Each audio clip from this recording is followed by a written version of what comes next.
Hola, hola, hola, hola, ¿cómo andás? Bienvenida, bienvenido a un nuevo programa, nuevo episodio de Azopardo Stream, el programa de la CGT. Yo soy Juan Gentile y como cada semana te doy la bienvenida a un nuevo programa en el cual repasamos lo más importante de la agenda política, de la agenda económica, sobre todo desde la perspectiva, desde los y las trabajadores de la República Argentina. Saludo, le doy la bienvenida también a mis queridos compañeros, compañeras. Hola Coti, ¿cómo andás? Constanza Lacambra. Buenas tardes, buena semana para todos y para todas. Yo creo que arrancamos la semana más arriba de lo que nos quieren hacer creer. Sí. Hemos disfrutado muchísimo todo el proceso de lo que fue este último mes, con la selección, con el Mundial, con esta unidad nacional tan necesaria. Tenemos, cuando hay puntos de coincidencias hay que explotarlas al máximo y compartir lo máximo posible todo lo que podamos, así que creo que lo único que hay que hacer es seguir alimentando estas ganas de encontrarnos todos juntos y de defendernos también en unidad nacional. Por supuesto. Todo lo que nos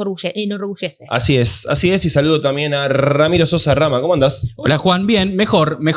Vieron, mi aproximación al deporte es más desde la experiencia vivida, de haber hecho deporte toda la vida. Entonces, viste, el día domingo fue difícil, el día lunes también, pero bueno, de a poco decantando. Igual coincido con esto que dice Coti, los muchachos no nos trajeron la copa, pero nos hicieron un poco más argentinos y eso me parece que es la clave del éxito. Como decía el amigo Ratten, de ahora en más, si uno quiere ser pro-británico, lo tiene que hacer de las puertas para adentro, cosa que me parece muy bien. Sí, y el mundo completo, hablando de la Argentina, de una forma, de otra, polémicas, cuestiones futbolísticas, cuestiones deportivas, cuestiones culturales. Bueno, ya un poco bajó la espuma, los primeros días fueron un poquito intensos, creo que había cierta locurilla dando vueltas. Sí, por yo el creo mundo. que también, yo creo que se ven los hilos, no nos agarran distraídos, sabemos de dónde vienen los ataques, algún que otro se puede sumar medio haciéndose el distraído, pero la realidad es que nosotros sabemos que cualquier cosa que nos conglomera, que nos pone de acuerdo,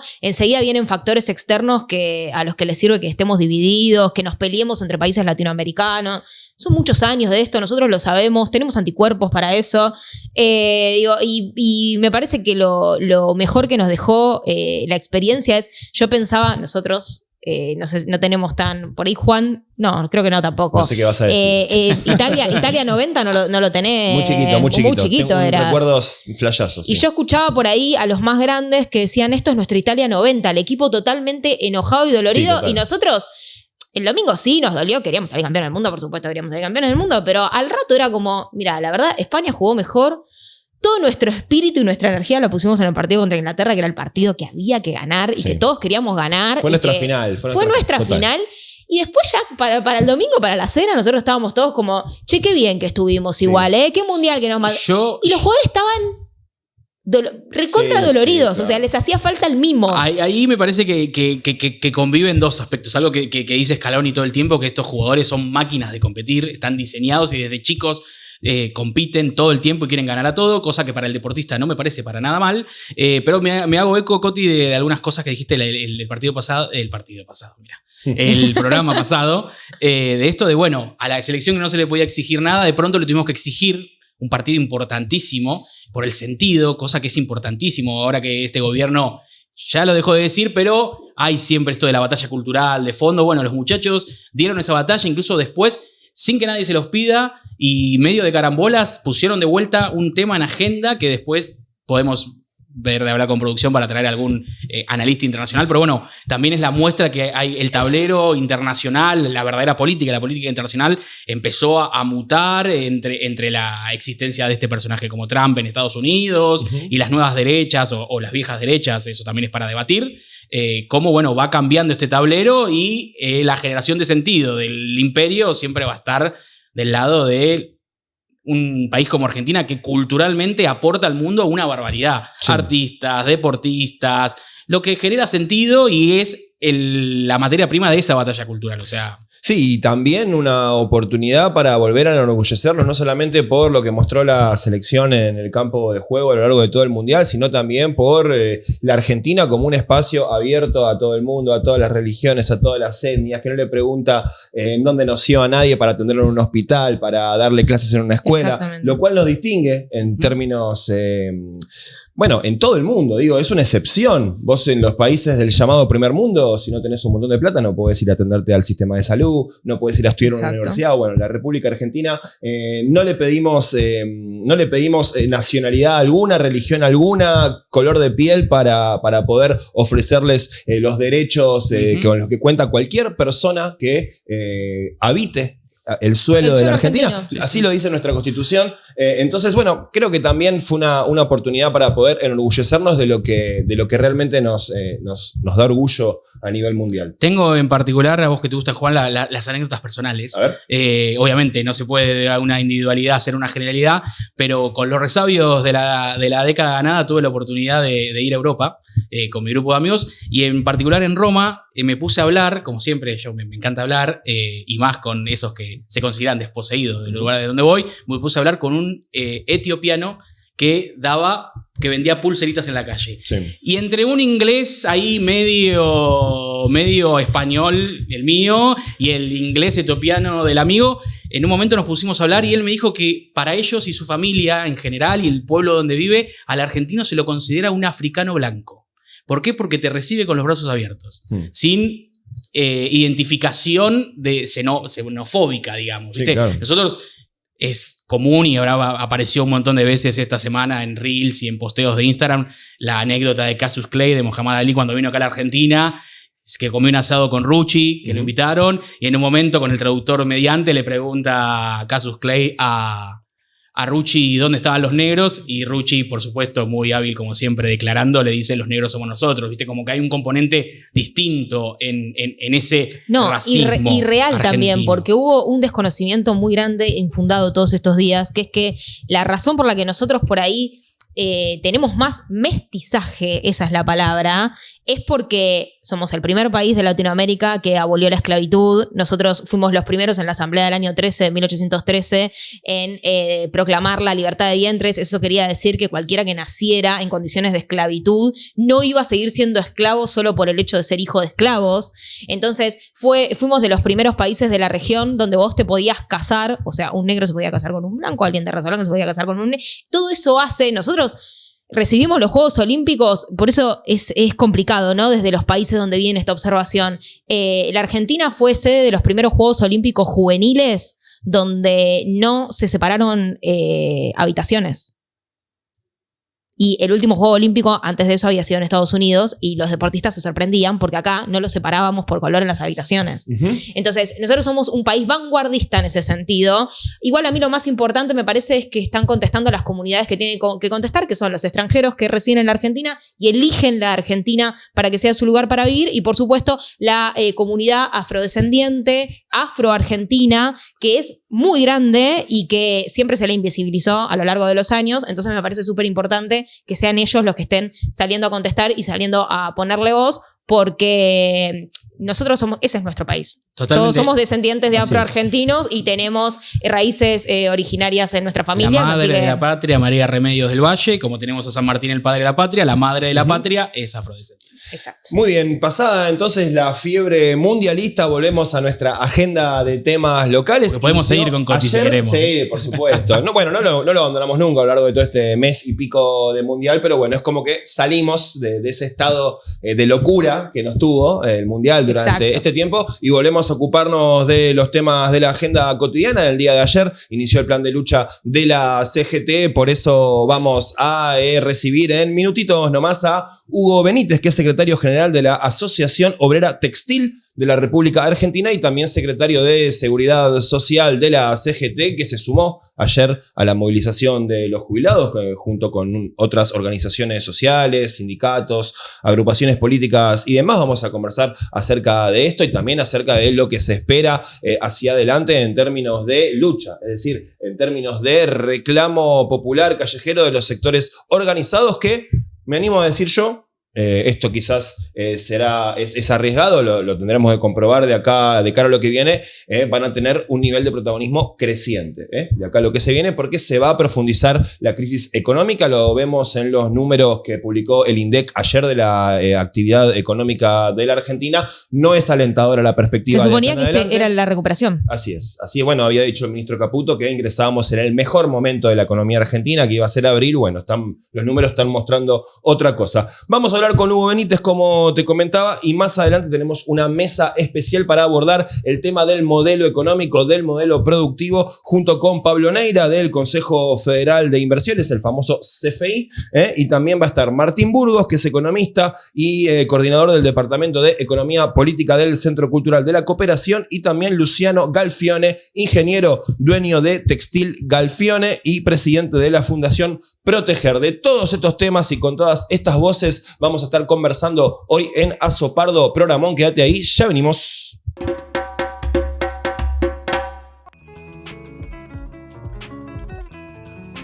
Es una injusticia porque hemos aportado y no tenemos el poder adquisitivo que teníamos cuando trabajábamos. No llegamos a fin de mes. Tenemos que cobrar para vivir y que hemos trabajado toda la vida para eso. No estamos bien y no es justo. Los que tenemos techo la vivimos de otra manera. Gente que trabajó toda la vida y está dejando de atenderse médicamente y viviendo en circunstancias muy dolorosas. El reclamo de los jubilados es totalmente justo. Y ya no me alcanza, tuve que pedir otra vez a mi familia. No podés tener una persona mayor viviendo con 500.000 pesos.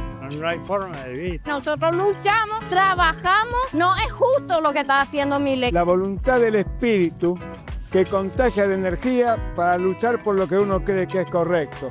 Esa es una de las cosas por lo que yo estoy acá todos los miércoles. Necesitaba ver cuál era el acompañamiento de los gremios.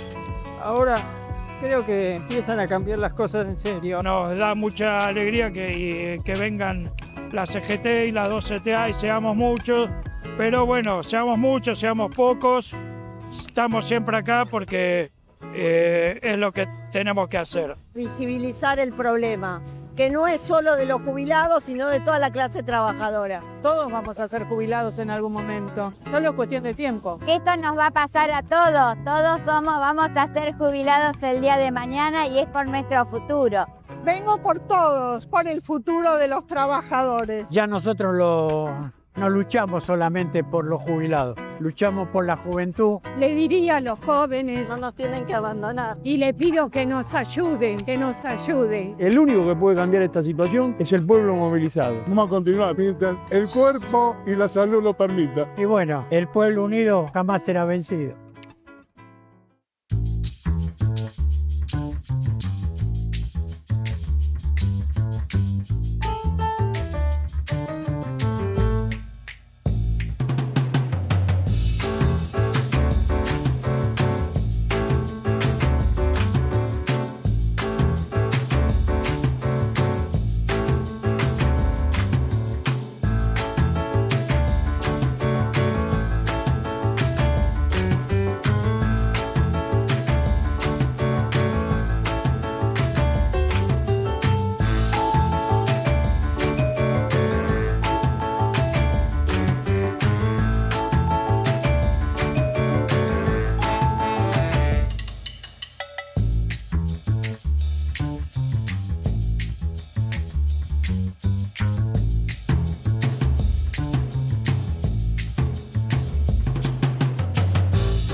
Muy bien, y continuamos en el aire de Azopardo Stream, momento de la primera entrevista del día. Recibimos ahora a Hugo Benítez, secretario general de la Asociación Obrera Textil y secretario de Seguridad Social de la CGT. ¿Qué tal, Hugo? Bienvenido a Azopardo, ¿cómo estás? ¿Qué tal? Buenas tardes, ¿cómo están ustedes? Bien, muy contentos de recibirte. Y bueno, venimos de una movilización importante. En el día de ayer, día miércoles, la CGT se plegó a lo que son los miércoles de los jubilados, que ya lo vienen sosteniendo, creo que asumió este gobierno. ¿Por qué? Primero, a ver, empecemos del principio. Sería como el inicio del plan de lucha de la CGT. No. ¿Y por qué sumarse a la movilización elegir específicamente la movilización de los miércoles de los jubilados y cómo continúa? Bueno, te cuento, en realidad no es el inicio, es la continuación del plan de lucha de la CGT, esto de que iniciamos ayer. Pero esto tiene un poquito de historia también. De nuestra secretaría, que es la Secretaría de Seguridad Social, hemos tenido diálogo permanente con la gente de multisectorial, que han tenido contacto conmigo y con mi compañera Romina Sánchez, preparando todo esto, ¿no es cierto?, que nos pedían precisamente en los miércoles que no lo dejáramos solo, que tratáramos desde la CGT también acompañar lo que hacían ellos los miércoles. Fuimos haciendo esa tarea e inclusive el compañero Jorge Sora recibió a un grupo de compañeros de la multisectorial donde se habló este tema y a partir de ahí hemos acompañado ya en el Estadio Ferrocarril Oeste también con nuestros compañeros, acompañando ahí una jornada importante que hicieron y ahí fuimos asumiendo el compromiso de que dada la posibilidad de estar acompañando. De hecho, cuando se hizo el plenario en CGT con todas las confederaciones, quien les habla, hizo uso de la palabra precisamente para manifestar este trabajo que estamos realizando con la multisectorial para que CGT, a través de nuestra secretaría, empezara, ¿no es cierto?, a acompañar el reclamo justo de nuestros jubilados. Y así se hizo en el día de ayer, por eso estoy contento, porque se sumó no solo de los compañeros, los del Chumbiro, sino todos los gremios confederados y los que no son confederados, porque también la Confederación de Gremios Industriales de la República Argentina, también quien les habla, ocupa la Secretaría de Organización, también hizo un llamado a todos los gremios industriales a sumarse a esta hermosa jornada de ayer y yo creo que fue realmente muy lindo. Ustedes fíjense en que siempre hubo discordias y en esta estuvimos los representantes del movimiento obrero acompañando a los jubilados con todos los sectores del movimiento obrero, confederados o no, las dos CTA, los movimientos sociales, claro. Y fue todo pacífico, porque fuimos a acompañar realmente a quienes hoy están pasando muy mal y están haciendo todos los miércoles con un sacrificio enorme, con este frío, a veces con lluvia, reclamando lo que por derecho propio les corresponde y por eso CGT no podía estar ausente de esto y asumimos el compromiso de estar presente y acompañarlo en todo lo que pudimos hacer. Hugo, ¿cuál es tu mirada de la Argentina de hoy, del sector de los trabajadores en líneas generales, las políticas que aplica este gobierno, la perspectiva sobre todo? Porque me parece que además de quizás compartir el diagnóstico, hay un signo de pregunta importante por lo que tenemos por delante, ¿no? Por este año por venir, año y pico, hacia dónde vamos. ¿Cómo estás viendo vos la coyuntura? Bueno, lamentablemente no veo nada bueno. El industricidio de este gobierno está a la prueba y lo vivimos todos los días. La cantidad de cierres de pymes, de pequeña empresa, no solo de la industria textil, quien les habla, hoy lo está viviendo en carne propia, con una cantidad enorme de compañeros que se quedaron sin trabajo y con el miedo de todos los días de estar pensando, ¿no es cierto?, en qué pyme cierra, en cuál es la otra que se va. Y lamentablemente lo venimos diciendo siempre. Y eso lo digo a veces al presidente cuando me hacen algún reportaje por ahí, que tenga cuidado en esto, porque aquí la cantidad de trabajadores y trabajadoras que todos los días pierden su puesto de trabajo van a ir a golpearle la puerta a la casa de gobierno. Porque no puede ser que un país como Argentina, que siempre fue industrial, que siempre movió la economía, la rueda de la economía, que giraba a través del consumo precisamente del pueblo trabajador, hoy está frenado. Y hoy hasta los comerciantes están pasando un momento terrible, y yo le contaba recién al compañero cuando veníamos por la valle y demás, los comercios que están cerrados. Sí. Entonces, va a llegar un momento que esto que está haciendo hoy la CGT precisamente es lo que nos pidieron siempre. Siempre estuvimos, pero yo creo que a partir de la jornada de ayer vamos a profundizar esto, porque fue un compromiso que asumió el Consejo Directivo en la reunión pasada, que tuvimos 4 horas debatiendo, ¿no es cierto?, la continuidad del plan de lucha, y lo vamos a hacer en todo el país, porque esto es lo que pide la gente y esto es lo que cada día la gente se da cuenta de que se han equivocado, que han votado un gobierno que no los tiene en cuenta y que solamente gobierna para 3 sectores, que los 3 sectores no son los que mueven la economía real de la Argentina. La economía real de la Argentina la mueven los trabajadores, la producen los trabajadores a través de sus empresas, de sus fábricas, de sus comercios y de todo lo que sabemos. Por eso hay alguien que dijo que la única verdad es la realidad, y la realidad que estamos viviendo hoy todos los argentinos es la desidia de un gobierno que ni siquiera se fija en la necesidad de los pobres jubilados, a lo cual acompañamos ayer. Sí, Hugo, yo quería preguntarle, usted recién hizo mención del plan de lucha federal que está llevando adelante la Confederación General del Trabajo, que me parece que es una muestra más de los problemas que está teniendo la política para abordar la capilaridad que se necesita para abordar estos problemas que vivimos hoy en nuestro país, y también este industricidio que estamos viviendo. Sinceramente, lo que genera del lado del trabajador es el miedo a perder su fuente de trabajo, que es lo que te permite vivir. Por supuesto, no tenemos que olvidar que lamentablemente este gobierno lo votó más del 50% de la población. Yo lo que te quería preguntar en particular es cómo ven ustedes la dinámica en la posibilidad de hablar con los compañeros para, empezar a convencerlos, pensando en que en un año hay un proceso electoral, pero me parece que hoy por hoy pedirle que la política tenga la capilaridad que tienen los sindicatos para convencer a los trabajadores que los modelos que tenemos que apoyar son los que piensan en la industria y en la producción, es imposible. Por eso me parece que el rol tiene que ser de nosotros. Quería preguntarte esto, ¿cómo está hoy por hoy esa discusión? ¿Es más permeable que en otros momentos? ¿Cómo la ves? Bueno, vos dijiste algo que es real. Tu pregunta o lo que vos estás manifestando fue precisamente lo que se trató en la última reunión del Consejo Directivo de CGT.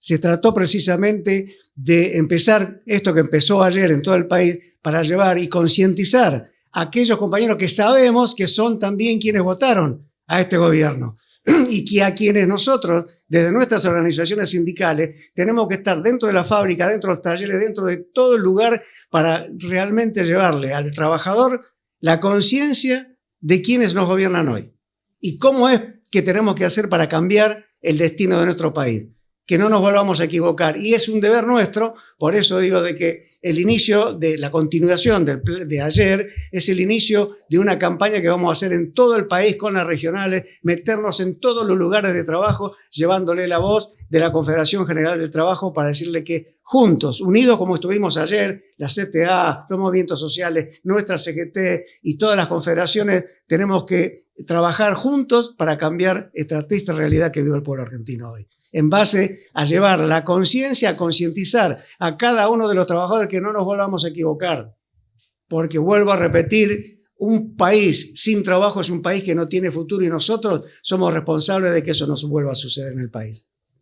Yo te hago una pregunta, Hugo, porque cuando empiezan a tener tantas instancias para redefinir la agenda de lucha de la CGT, es una continuación, pero quizás uno va redefiniendo la estrategia, sobre todo porque no se habla en canales de diálogo, que es a lo que uno apunta.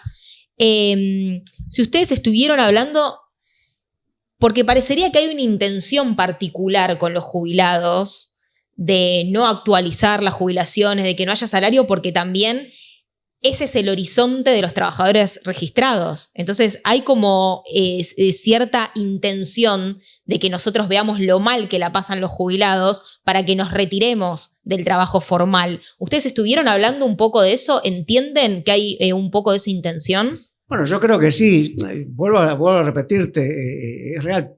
La pregunta que hacen ustedes, la preocupación que tiene es lo que vivimos siempre y es lo que debatimos nosotros en nuestra CGT. Porque uno ve que realmente no hay posibilidad de diálogo, no hay un lugar donde nosotros podamos ir a dialogar. Exacto. No hay un lugar donde podamos ir a expresar, ¿no es cierto?, inclusive a llevarle propuestas, como lo tuvimos en alguna oportunidad. Hoy no hay quien te escuche. Entonces esto significa, y es claro, de que vinieron a destruir el movimiento obrero y por ende vinieron a destruir lo poco que nos quedaba de estos pobres compañeros y compañeras que han laburado toda su vida por 300.000 pesos, 400.000 pesos y que no quieren, hacen oídos sordos a los reclamos. Quien les habla también integra el Consejo Nacional del Salario Mínimo Vital y Móvil, por CGT.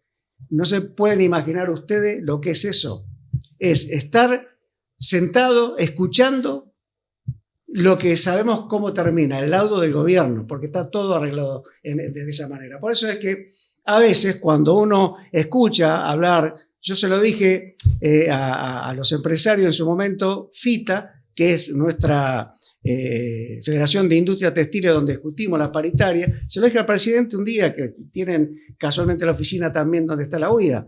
Digo, ustedes hablan a veces del gobierno, pero permitieron que el presidente venga a su casa y lo trató de prebendario del Estado y lo terminaron aplaudiendo. Hacen causa común con los que dice el gobierno después que los insulta. Pero aquí, quienes plagan los platos rotos siempre es el pueblo trabajador. Por eso digo que no les interesa a este gobierno para nada la industria nacional y, como dicen ellos, que vengan las inversiones. No han venido, pregúntenle a los compañeros mineros si han recuperado puestos de trabajo, han perdido puestos de trabajo, porque lo poco que traen, lo traen ellos, y la mano de obra argentina queda de lado.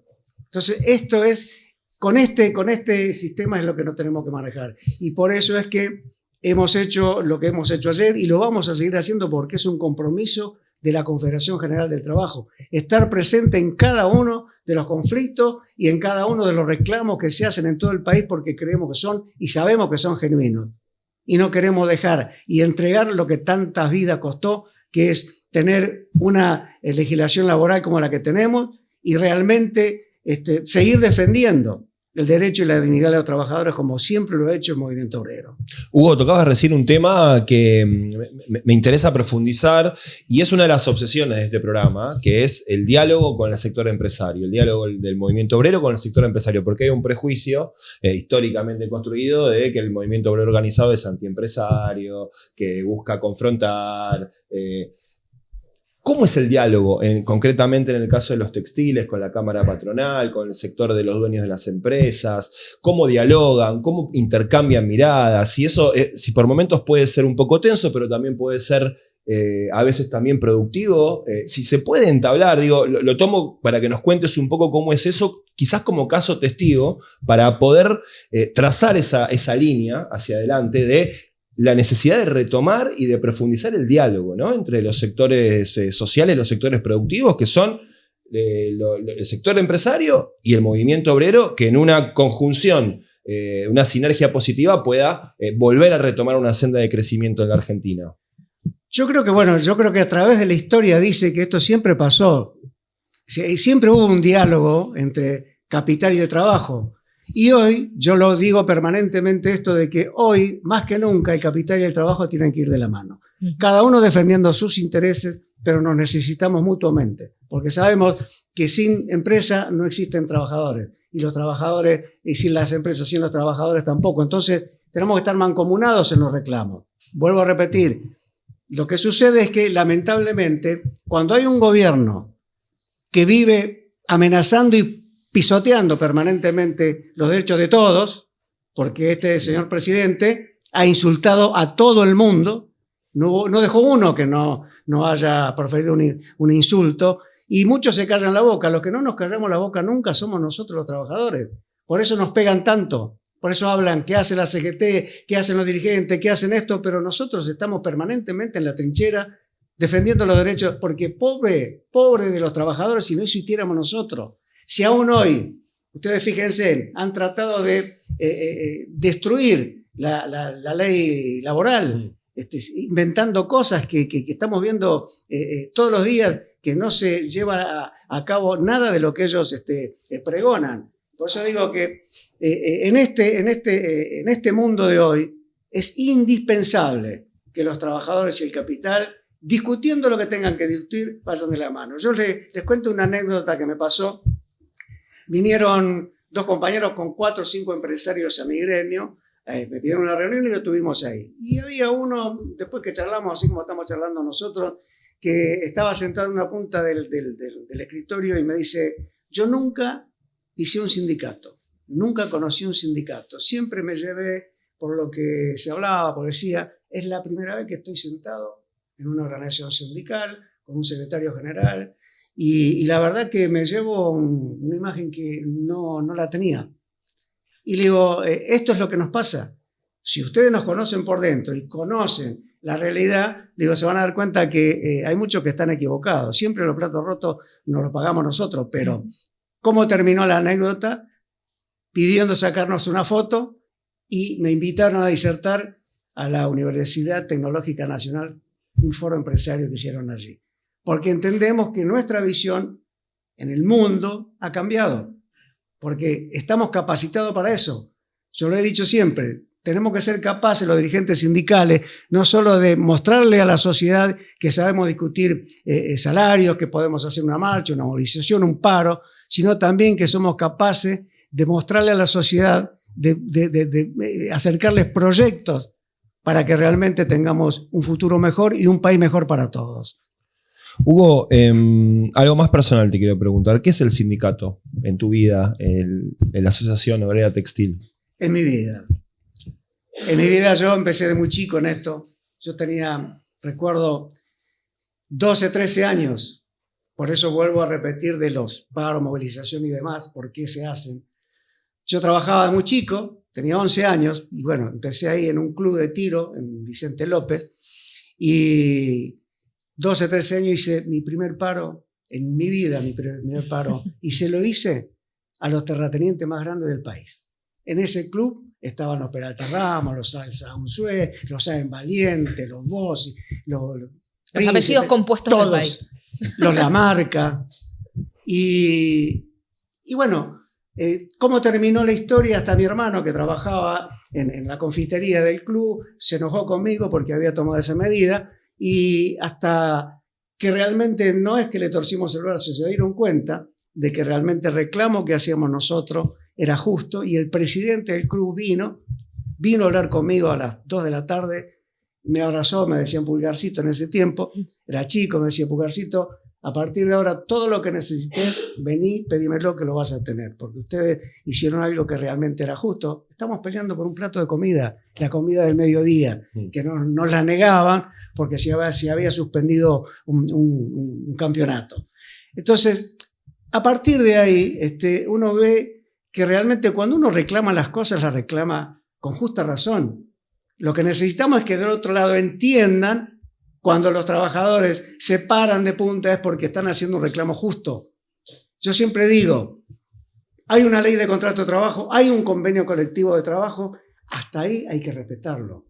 De ahí para abajo hay que trabajar y respetarlo. De ahí para arriba hay que sentarse con vos, con el empresario y discutir y negociar la mejora para los trabajadores. Siempre tuvimos un diálogo coherente. Para algo el sindicalismo en la Argentina es valioso. Yo integré en su momento la Internacional, que era la FITIF en ese tiempo, y recorrí varios países en los cuales nos pedían la ley de contrato de trabajo, el convenio colectivo, por qué teníamos tantas cosas, cosas que ellos no la podían tener. Y yo siempre le dije, en la Argentina pasó Perón y nos dio la dignidad que hoy tenemos y que la vamos a seguir defendiendo, cueste lo que cueste. Hugo, la última, termino por donde empezamos. ¿Cómo continúa? ¿Qué se espera acá en adelante en términos del plan de lucha de la CGT? Yo creo que, bueno, está dado la convocatoria a un confederal, a los secretarios generales. El 7 vamos a acompañar también, lo dijo Jorgito Sol ayer, la marcha que se va a hacer, como se hizo todos los años. Y vamos a estar, vuelvo a repetir, vamos a estar con el compromiso de estar permanentemente en la calle haciendo el reclamo que tenemos que reclamar para terminar de acá antes de fin de año con una gran marcha federal nacional con todos los sectores y, como decía ayer un compañero de la CTA, con la unidad que realmente mostramos ayer todos los sectores juntos, reclamando y ayudando a quienes realmente la están pasando mal. Yo creo que esto es lo que nos mueve hoy y desde la Confederación General de Trabajo, con nuestro triunviro, estamos trabajando permanentemente y cada una de las secretarías y todos los compañeros que integran el Consejo Directivo de la CGT tenemos un compromiso enorme que es seguir defendiendo lo que tanta vida costó, porque muchos se olvidan que para llegar a tener el movimiento obrero, la CGT y demás, muchos quedaron en el camino defendiendo una causa justa, que es la que defendemos hoy todos los dirigentes de la CGT.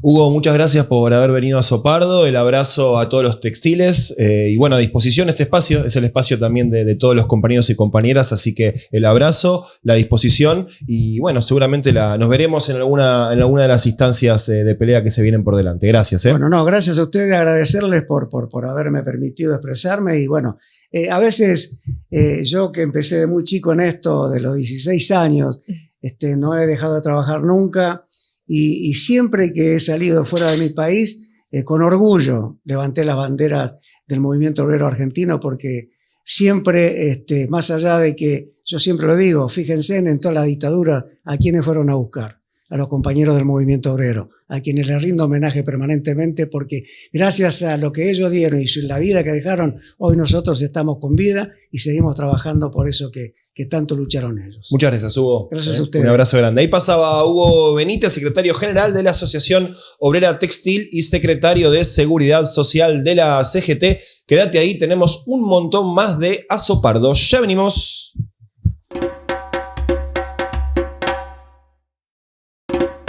Recursos son del pueblo argentino. Puede estar usufructo de esos recursos. Me acuerdo que antes de las elecciones Milei decía que iba a vender vaca muerta. Digo, hay una imposibilidad constitucional para que suceda. Sí la explotación de los mismos. Y sí la extranjerización o la utilización a favor del pueblo de esos recursos naturales. Ahí está la discusión. ¿Quién se lleva nuestros recursos? Y si la explotación de los recursos, que a veces puede ser empresa extranjera, es qué se hace justamente con el recurso que se extrae o con el recurso que después se produce. Bueno, la toma de decisiones depende de los gobiernos de turno. Hay gobiernos que han tenido una mirada benevolente de cara hacia dónde tenían que ir esas utilidades y hay gobiernos que han tenido una mirada negativa de cara a la utilización de esos recursos. Decretos como el del otro día lo que hacen es generar mejores condiciones a que empresas vengan a invertir, pero se lleven todos los recursos.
Y seguimos en el aire de Azopardo Stream. Te recordamos que si aún no lo haces, nos sigas en las redes sociales, @Azopardo Stream, en Instagram, en Twitter o X, como se dice ahora. También en YouTube nos buscás como Azopardo Stream. nos pones seguir, nos pones la campanita, nos pones un comentario, incluso también si nos querés sugerir algún contenido, querés opinar acerca de algo de lo que estás viendo, súper bienvenido para este espacio. Ahora el bloque que protagoniza nuestro querido compañero, bloque que ya tiene nombre propio, que se llama El Cuadrito de Rama. El Cuadrito de Rama, sí. Traje, aprovechando que lo tuvimos al compañero Benítez de la Secretaría de Seguridad Social de la CGT, ya que participamos ayer de la marcha junto con los jubilados. Pueden ver acá, a ver si me sale. Sí, ahí está, mirá, acá directo. A una persona importante que uno capaz ve esa foto y dice, ¿qué es eso? Un meme retro. Una señora de la tercera edad con la gorra de un cana básicamente en la mano. Bueno, eso pasó en la historia argentina en los 90. La señora que ustedes ven en pantalla es la recordadísima Norma Pla. Una jubilada que fue toda su vida ama de casa de Temperley. Ahí pueden ver la imagen ampliada gracias a nuestra producción. Qué linda imagen. Ama de casa de Temperley, esposa de un obrero metalúrgico que lamentablemente falleció cuando ella pasa a la primer plana de la política argentina sin querer, siendo una persona que no vino de los claustros estudiantiles, no vino de la política per se, sino era el intelectual orgánico que hablamos alguna vez, que dijo, bueno, acá está pasando algo duro para nosotros los jubilados. A principios de los 90, con el famoso $1 peso, $1, que nada, de la misma manera que muchos tuvieron la posibilidad de viajar, los que tenían laburo formal, como en el caso de mi familia, no viajar tanto, pero poder adquirir una propiedad, ya que acá está mi vieja acompañándonos, trajo sanguchito de miga, cosa que es importante. Pobre Ari que se lo perdió porque eres loco de los sanguchitos. Como si supiera que acá hay mucho taurino. Claro, no, olvidate. Me perdés, me tiro de cabeza. Mamá y papá durante los 90 juntaron la plata y pudieron comprarse una casa. Bueno, pero en el caso de Norma Pla era jubilada. Ella no existía la jubilación de ama de casa a principios de los años 90. Esa fue una conquista de la famosa década ganada. Ese peso, $1, generaba que vos cobras en dólares específicamente, pero el haber mínimo jubilatorio era de 150 pesos o dólares, pero la canasta básica para sobrevivir era de 400. Claro. ¿Les parece? Eso tiene capaz un correlato. 3 veces abajo. Casi 3 veces abajo. Y para colmo, Norma no era jubilada. Como les venía diciendo, no existía la jubilación de ama de casa. Ella tenía la pensión de su marido, Miguel, que falleció. Él era obrero gráfico. Entonces empezó a congregarse junto con otros jubilados los días miércoles en la Plaza de los Dos Congresos, enfrente a la puerta del Congreso, y en una de esas expresiones populares podemos ver esta foto de acá, que es Norma Pla sacándole la gorra a un comisario en particular. Nada, por eso seguramente a ustedes les habrá pasado que nos preguntamos ¿por qué la movilización de los jubilados son los miércoles? ¿Es un capricho? No, es porque empezaron y tuvieron su eco en los años 90, en particular, en principio, en la Plaza de los Dos Congresos, y luego Norma Pla se trasladó, sus ollas populares, también hay muchas anécdotas de sus hijos viendo la televisión y diciendo, uy, esa es la jarra de casa, porque Norma era una luchadora sin orgánica. Ella era una expresión popular que fue sumando desde esta capacidad que tiene ella de hablar llano y no tener miedo a nada. En particular, es muy recordada la anécdota en 1991 que se cruza con Cavallo, Felipe Domingo Cavallo, el ministro de Economía de ese momento, una de las personas con más poder de la Argentina. Ante la expresión de los jubilados en el Congreso, sale a la calle a querer hablar con ellos.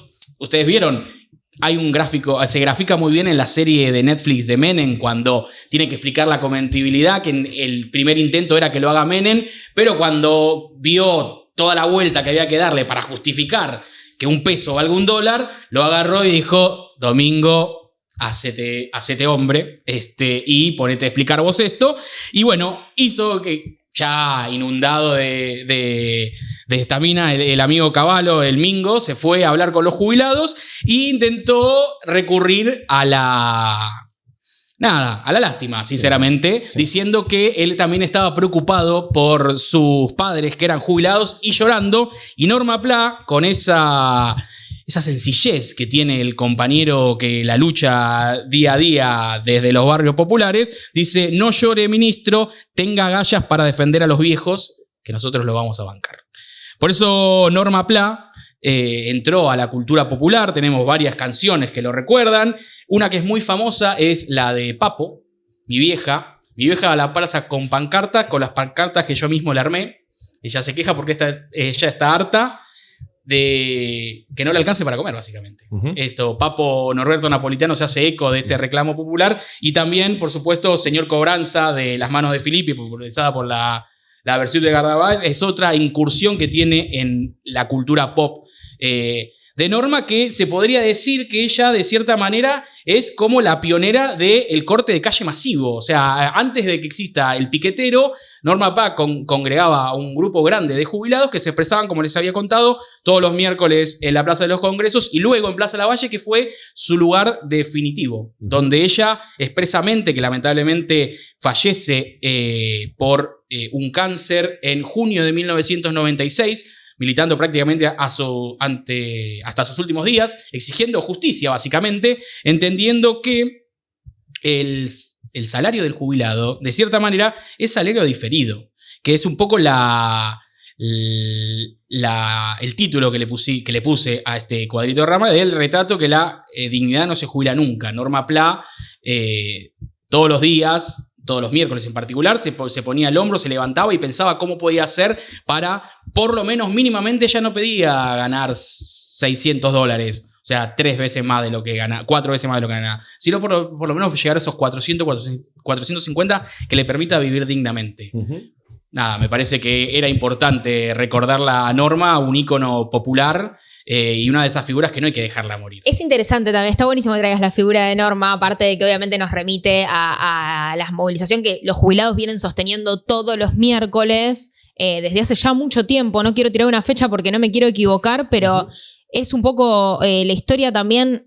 Es tan importante cuando uno dice no son frases hechas, siempre hay que tener en cuenta la historia para no volver a repetirla. Y bueno, siempre andamos medio cíclicos en esto, pero las movilizaciones arrancaron en el 91. El movimiento de jubilados que encabeza Norma Pla, creo que lo dijiste Rama, arranca en el 91 porque nosotros veníamos de la hiper. O sea, ya esas jubilaciones estaban recontra retrasadas.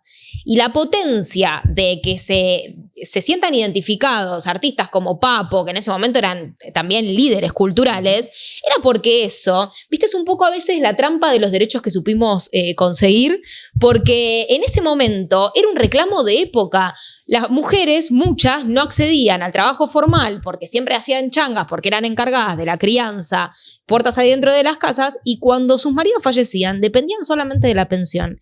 Y la pensión se actualizaba aún después de lo poco que se actualizaban las jubilaciones. Entonces era un reclamo común de las casas. A ninguna madre de hogar le alcanzaba para vivir. Entonces también fue una causa de identificación simbólica y cultural, porque aparte del personaje de Norma Pla, a raíz de lo que veníamos hablando al principio del programa, cuánto hay que conocer la Argentina para entender la pasión con la que nosotros encaramos todo lo que nos mueve. Porque estás viendo una manifestante de, no quiero pifiar la edad de Norma en ese momento, afanarle la gorra a, como decimos nosotros, un Kobani, y sacar una foto y recibir al ministro de Economía y decirle, ministro, no se preocupe, no llore, tenga gallas para defendernos. Eso también somos nosotros. Eso explica buena parte de nuestra identidad nacional. Entonces me parece súper válido y muy bueno el recuerdo. El año pasado creo que vino la directora del documental. Del documental, la película. Norma también se llama. Sí, Natalia Vinelli. Que dirigió Norma también, que es un peliculón. Está por ahí para ver. Y nos parecía, me acuerdo que con Rama nos súper sorprendimos cuando escuchamos que Norma acampaba. Sí. Acampaba, sí. O sea, estuvo viviendo un tiempo en Plaza Lavalle. Plaza Lavalle, poniendo a disposición, o sea, dejando su individualidad por el colectivo. Y esto que decís vos, Coti, de que de cierta manera al ponerse o expresar un componente cultural que había en ese momento, que era un reclamo popular, penetra en amplios sectores. Norma no solamente fue pionera de las movilizaciones en general, sino creo que de las primeras panelistas mujer que tuvo la Argentina. Ella participaba, o sea, podemos hacer los pormenores de Gerardo Sofovich y su figura en su vida personal, pero su visión como empresario de medios de la Argentina fue bastante interesante durante largo tiempo, hasta su muerte, hasta no sé, muy poco, la década pasada. pero agarró y esa figura popular la sentó en una mesa rodeada de hombres a discutir. Sí. Y vos la veías a Norma con la misma ropa que estaba en Plaza Lavalle discutiendo al lado de uno de los empresarios de medios más grandes del país, es el productor artístico más grande del país en ese momento, y ella le discutía de pe a pa. Eso sí. Nada, me parece que es importantísimo.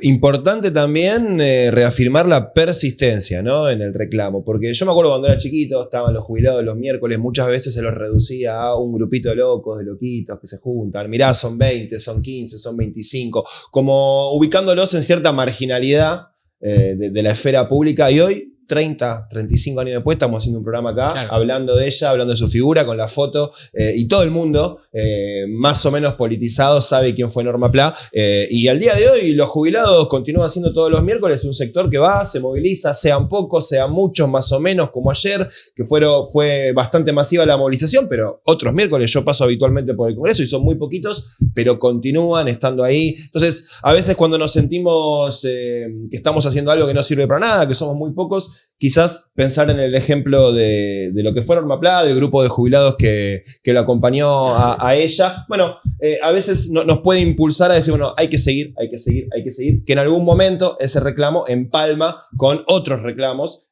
y se puede convertir en algo más grande. Así que bien, quien no haya visto la peli, buen momento para ir a buscar Norma también. Película. Cada vez mejor el cuadrito de Ramos. Sí, viene saliendo. Es un bloque que ya lo estamos acá militando. Sí, tenemos que ver qué traemos la próxima semana. Es así. Porque esto es semana. La picadora de carne. Semana, sí. Muy bien, así pasó el cuadrito de Rama. Ya venimos con una gran mesa para debatir acerca del modelo económico, modelo productivo, perspectivas. Todo eso se conversa y mucho más acá en Azopardo. Ya venimos.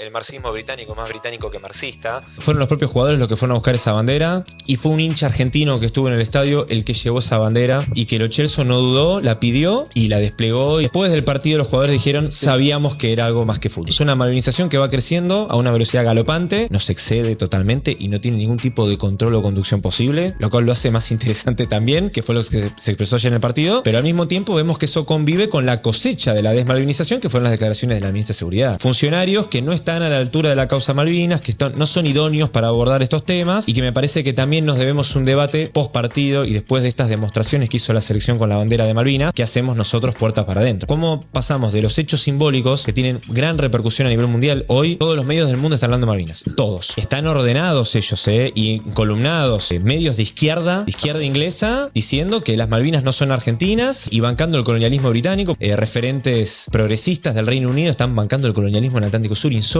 Pero así como ellos están ordenados y están encolumnados, creo que un poco el ejercicio en espejo que tenemos que preguntarnos cómo nos vamos a encolumnar nosotros detrás de Malvinas, como bien lo hizo la selección en el partido contra Inglaterra.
Muy bien, continuamos en el aire de Azopardo y como te comentábamos en la introducción del programa preparamos un último bloque especial para debatir, tratar de entender un poco acerca del estado de la economía, del estado del sector industrial, de la actividad económica, en qué lugar estamos parados en este momento como trabajadores y trabajadoras en la República Argentina y sobre todo qué podemos esperar de acá en adelante. Para conversar acerca de esto estamos ahora con Luciano Galfione, que es ingeniero, es dueño de Textil Galfione y presidente de la Fundación Proteger. Hola Luciano, ¿cómo estás? Bienvenido. Muchas gracias por la invitación. Gracias a vos y también está con nosotros Martín Burgos, economista, magíster en Desarrollo Económico, coordinador del Departamento de Economía Política del Centro Cultural de la Cooperación. Hola Martín, ¿cómo estás? ¿Cómo Bienvenido. estás? ¿Todo bien? Bien, muy bien. Estamos esperando también a Pablo Neira, que ya está por ahí. Ahí se está sentando acá en el estudio. Lo recibimos. Pablo es coordinador académico a cargo de la Escuela Federal de Desarrollo del CFI, Consejo Federal de Inversiones.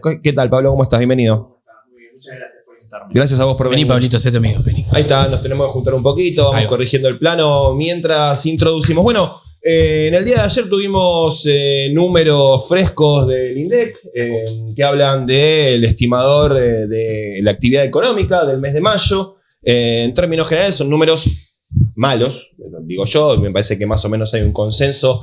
El propio gobierno también de alguna manera se hizo cargo presentando algún tipo de optimismo, pero no demasiado respecto de lo que da. Bueno, principalmente hay unas pocas actividades que dan para arriba, que son las actividades primarias, ¿no? Energía, agro, minería, y el resto de la economía da para abajo, ¿no? En comparación con el año pasado, en comparación con el mes anterior. Hay alguno que tiene algunas pequeñas subas, pero en líneas generales lo que podemos ver de lo que se conoce como el aparato productivo de la Argentina está en un estado complicado. Preguntarles, bueno, que empiece quien quiera, cómo analizan la economía argentina en este momento, qué perspectivas tenemos, si es este el modelo o hay algo más, porque si uno escucha a los funcionarios del gobierno nacional, empezaron a hablar de brotes verdes, bueno, términos que ya hemos escuchado en otro momento de la Argentina. Yo no sé si eso tiene un correlato por algún término en inglés que tal vez se utiliza en el sentido. Es la primavera, digamos, ¿no? Es la claro, por eso. Sí. Bueno, no nos trae buenos recuerdos, digamos, eso quiero decir. Creo que el que lo utilizó fue el secretario de Política Económica, el señor José Luis Daza, si no me equivoco. Es decir, el gobierno habla de una perspectiva lógicamente positiva, ¿no? La pregunta que me surge a mí es si es este el modelo, es esto que muestra el EMAE que vimos ayer, si es eso y no se puede esperar otra cosa, o si por el contrario se puede pensar en que el crecimiento de estos sectores que dan para arriba puede impulsar al resto de los sectores, la vieja teoría del derrame, si efectivamente eso puede ocurrir. ¿Cómo lo analizan? Bueno, generalmente se viene hablando de sectores ganadores y perdedores. Los ganadores son efectivamente, como dijiste, ¿no? Agrominería, hidrocarburos, y los perdedores son todo el resto. O sea, si ninguno de ustedes tiene un pozo petrolero o un campo, hasta ahora no encontré, chicas, están dentro de los perdedores. Y el gran tema es que son parecieran dos economías muy diferenciadas, porque una cosa es tener recursos naturales que crecen, pero que están atados a toda una industria y todo un encadenamiento productivo. Y eso hoy por hoy no está pasando, o muy poco, ¿no? Te está generando muy poco empleo, no sirven para locomotora del resto de la economía. Eso me parece que es un punto importante para marcar. No hay política para que eso sea así, obviamente. La política industrial es casi una mala palabra para este gobierno, entonces tratar de hacer encadenamiento, que todo esto funcione. Y por otro lado, con el excedente que puede llegar a haber desde las exportaciones, tampoco se redistribuye el ingreso, de forma que tal vez el mercado interno y más urbano, ¿no? Porque hay un tema ahí entre economías andinas, de la pampa húmeda y urbanas, para que los sectores de las economías más urbanas, de las grandes urbes, tengan demanda y que puedan empezar a vender, porque ese gran tema de las empresas, cuando hablas con las pymes hoy por hoy, el gran tema es no hay demanda. Sí, bueno, se da esta paradoja en la cual tenemos récord de exportaciones Y tenemos el consumo interno planchado, los números también de consumo masivo dan para abajo, gente que no puede llegar a fin de mes endeudada. Pero quiero aprovechar también que está Luciano, que es del sector industrial, del sector, digamos, empresario, para preguntarte por tu perspectiva como dueño de una industria, puntualmente el sector textil también, donde estuvimos con Hugo Benítez conversando. ¿Cómo están atravesando esta situación puntualmente en el sector textil, en el sector donde vos estás día a día? Bueno, la realidad es que mal o muy mal, depende del empresario al que le preguntes. Y bueno, digamos, un poco como lo que veníamos diciendo, ¿no? Una cosa es la macroeconomía, una cosa son los números grandes, otra cosa es la microeconomía, la diaria, ¿no? La que vemos todos los días cuando nos levantamos, tenemos que ir a nuestra fábrica, abrir la persiana y pagar quincenas. Esa economía no tiene absolutamente nada que ver con la de los números, ¿no? Es la primera vez en la historia argentina que ocurre que un país crece, pero no genera empleo. Entonces yo digo, ¿qué sentido tiene este tipo de crecimiento, ¿no? Está muy bien que fomentemos sectores extractivos y sectores que nos da nuestro entorno natural y está buenísimo, pero en un país como la Argentina, con casi 50 millones de habitantes, eso no alcanza. Pero no es que no alcanza en la Argentina, no alcanza en ningún país del mundo desarrollado que tiene más de 40 millones de habitantes. No existe esos países que no tengan una industria potente. No existe. Entonces, a veces lo que nos pasa a los empresarios pymes o a nosotros que todos los días estamos laburando atrás de las máquinas y laburando con nuestra gente, es que me parece que queremos inventar la pólvora, ¿no? Y la realidad es que hay que ver un poquito qué hicieron los países que les fue bien. La historia está escrita, solo hay que leerla, analizarla, desideologizarla, ¿no? Y me parece que en el contexto que estamos, un poco de pragmatismo no nos vendría mal, porque lo que nos está pasando es que independientemente de que los números nos pueden dar muy bien en forma macroeconómica, estamos perdiendo gente, estamos perdiendo oficios, estamos perdiendo capacidades productivas, estamos perdiendo tecnología, estamos perdiendo un montón de cosas que en algunos casos pueden llegar a ser irreparables, ¿no? Entonces, por ahí lo que vemos nosotros es que no se está tomando la verdadera conciencia de lo que significa perder un entramado productivo en un país como la Argentina. La Argentina no es parecido a otros países con los cuales se nos compara. No es parecido ni con Chile, son 20 millones de habitantes, sacame a Chile porque no tiene nada que ver. No es parecido con Perú, porque Perú el 80% de los peruanos son pobres y laburan de maquilas y nada más, y hay solamente un poco porcentaje de la población que la pasa. No me comparé con con Perú, porque no somos Perú. No me comparé con Uruguay, porque son 3 millones de habitantes, no es comparable. Entonces compárenme con países que sean razonables como la Argentina. ¿Querés compararme con un país diversificado en su matriz productiva, que le haya ido bien? Compárame con Italia. ¿Estamos igual que Italia? Creo que no. Compárame con España. ¿Estamos igual que España? No, me parece que no. Entonces, compárame con Corea del Sur. ¿Estamos igual que Corea del Sur? Bueno, me parece que no. Entonces, yo lo que creo es que se equivoca el diagnóstico, y cuando vos equivocas el diagnóstico, las medidas que se toman son equivocadas, ¿no? Y es un poco lo que atravesamos. En el medio hay gente, ¿no? En el medio hay gente que se va cayendo, ¿no? O se va precarizando, que es peor todavía, ¿no? Porque se va cayendo y terminamos yendo a cosas que las ponemos como algo recontra positivo, que nuestros pibes hoy vayan y agarren una bicicleta y estén todo el día repartiendo paquetitos. Y nos parece que eso es espectacular. No sé qué es espectacular, perder tu hora social, perder tu jubilación, perder tu aguinaldo, perder tus vacaciones. Eso es espectacular. Esa es la sociedad que queremos para el futuro. Ahora sí, laburo a las horas que yo quiero, los días que yo quiero, cuando yo quiero. ¿Sí? Resulta que si me enfermo, olvídate. Sí. Mientras sos joven, tenés 20 años, fenómeno. Cuando llegas a los 50 y te resfrías, listo. No cobrás, no comés, no. Entonces, me parece que hay cosas que hoy no estamos atendiendo y que pueden ser muy graves para el conjunto de la sociedad en un futuro, ¿no? Y eso es lo que nosotros estamos viendo. Y sobre todas las cosas, con esto termino, sobre todas las cosas que independientemente de lo que nosotros vamos viendo en la diaria, tampoco este sistema o este modelo beneficia al conjunto de la sociedad. Porque si vos me decís, bueno, no tiene que haber más industria en la Argentina porque son todos chorros, cazan en el zoológico, nos revientan con... Bueno, ahora es todo importado. Ya la industria nacional es un desastre, ¿no? Están todos liquidados. Bueno, que alguien me diga, ahora valen las cosas a la mitad, anda a comprarte un jean de marca y explícame si el jean ahora vale lo mismo que en Miami. Saca tu conclusión, ni me preguntes a mí. Fíjate en la etiqueta de dónde está hecho, ahora todo importado. ¿El jean vale la mitad de lo que valía o vale lo que vale en el Saura de Miami? Bueno, entonces el problema no lo solucionamos, destrozamos el aparato productivo y el empleo nacional y el agregado de valor nacional y el problema sigue siendo el mismo.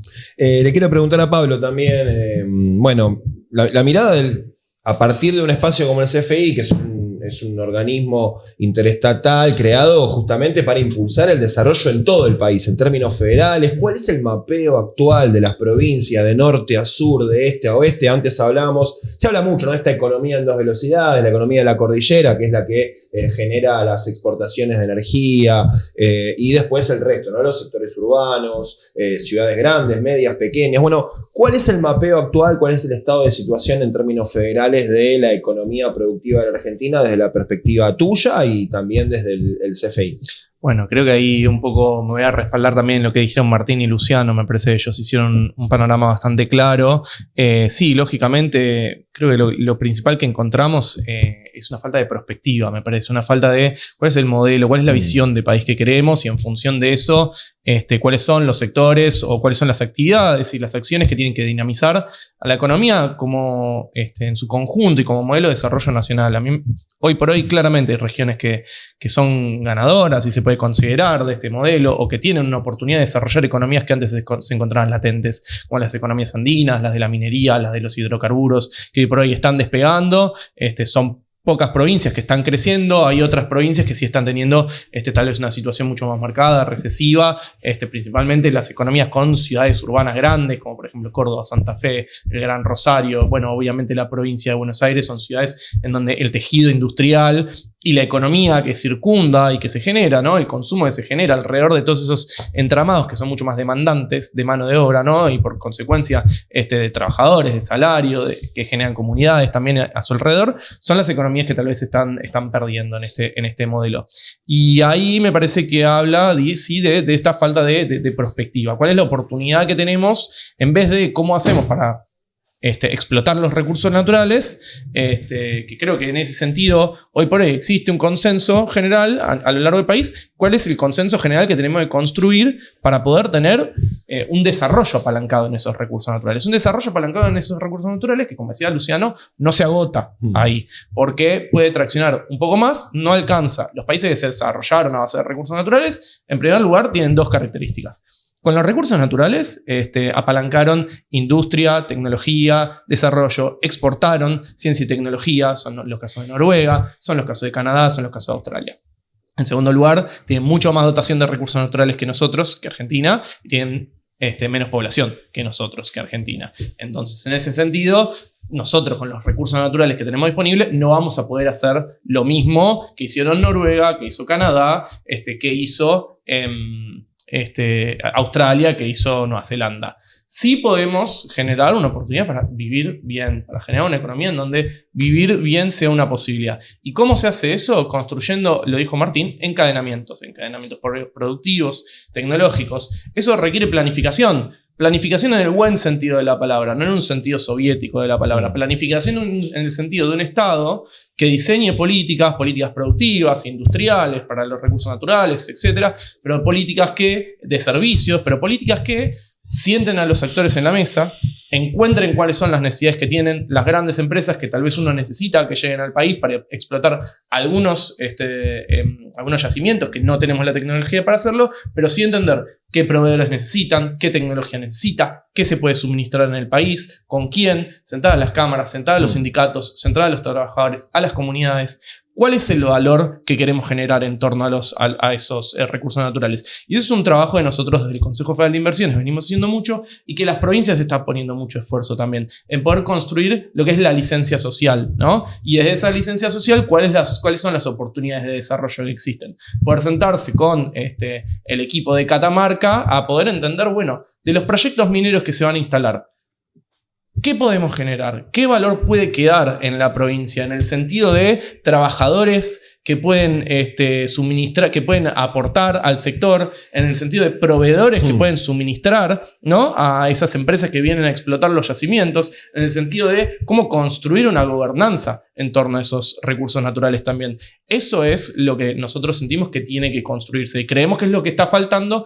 para que esta oportunidad que se genera en este momento no sea una oportunidad desperdiciada, sino que sea realmente una palanca para construir un desarrollo. Pienso en el caso de San Juan, se me viene a la mente, lo más reciente, que se atravesó un proceso de discusión muy intenso en la sociedad en su momento, con la instalación de minería. Me acuerdo en su momento era José Luis Gioja, el gobernador, y había discusiones que atravesaban a todos los sectores políticos. Creo que incluso el bloque peronista no votó igual, ese tipo de cuestiones, pero efectivamente se generaron condiciones que la provincia de San Juan creció, uno va y nota que hubo en algún momento un crecimiento importante. Digo, pienso, bueno, el gobierno habló del RIGI, habla del Super RIGI, ¿no?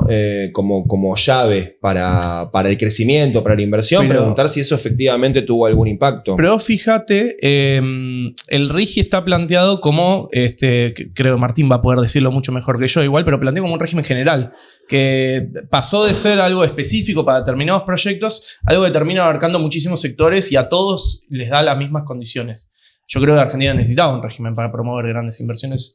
Sí, era necesario, seguramente estaba pendiente esa discusión y todavía no se había llegado a un acuerdo en torno a eso.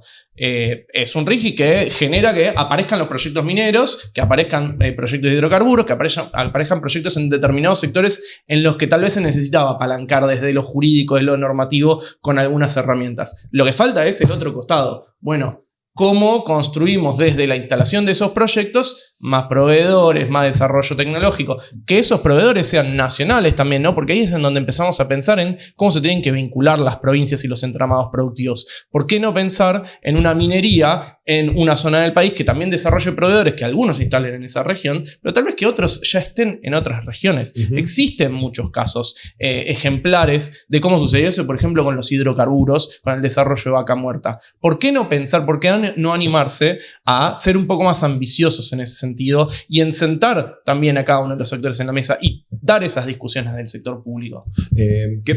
¿Cómo lo ven ustedes? ¿Qué pasó con las inversiones en este tiempo? Vamos 2 años y medio, supuestamente un cambio cultural iba a Si uno ve traerla. las inversiones como dato agregado, estamos peor que el gobierno anterior. Lo que pasa es que tenés algunas inversiones grandes, como esta del RIGI, por ejemplo, que evidentemente se llevan toda la atención de todo el mundo. Lo que sí hay que tener en cuenta es que el esquema del RIGI de por sí no permite o no obliga a encadenamientos productivos. El RIGI, por ejemplo, tiene limitado 20% de obligación de usar proveedores locales, 20% del total, ¿no? Y el Super RIGI 0% directamente. Del total de la inversión. Del total de la inversión, por sí. Eso. No de lo que vas gastando acumulado. Lo cual, digamos, hay un debate, digamos, si en un gobierno futuro, digamos, peronista, en qué medida hay que salir o cómo salirse un poco del RIGI. Las que ya están, obviamente. Pero evidentemente las inversiones que vienen hacia adelante no pueden seguir con el mismo esquema, sino te condiciona totalmente para hacer justamente esto que dice Pablo, que es justamente armar encadenamientos productivos en función de esto. Creo que hay que diferenciar ahí obviamente lo que es litio, lo que es minería, lo que es de lo que hablaba, y de lo que es Vaca Muerta, ¿no? Que es el gran tema, me parece.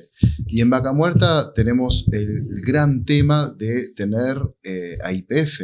La nacionalización de YPF fue algo fundamental, porque es el Messi, digamos, el que termina metiendo los goles, armando el equipo, digamos, y de tenerlo de este lado es muy fácil después para armar desde el sector y decir desde la empresa como YPF, bueno, habría que desarrollar proveedores, y de hecho YPF tiene una gimnasia con ese tema, que seguramente las empresas transnacionales que llegan en minería, en litio, no tienen todo lo que fue la discusión de YPF litio, de toda la cuestión de cómo agregarle valor al litio, que bueno, quedó un poco trunca obviamente, te marca un poquito como ejemplo lo difícil que es para un Estado nacional, incluso desde una empresa como YPF, poder meterse en discutir los eslabonamientos tecnológicos sobre todo. Pues lo que te terminan diciendo es, sí, dale, bueno, el catering efectivamente lo hacemos con Catamarca.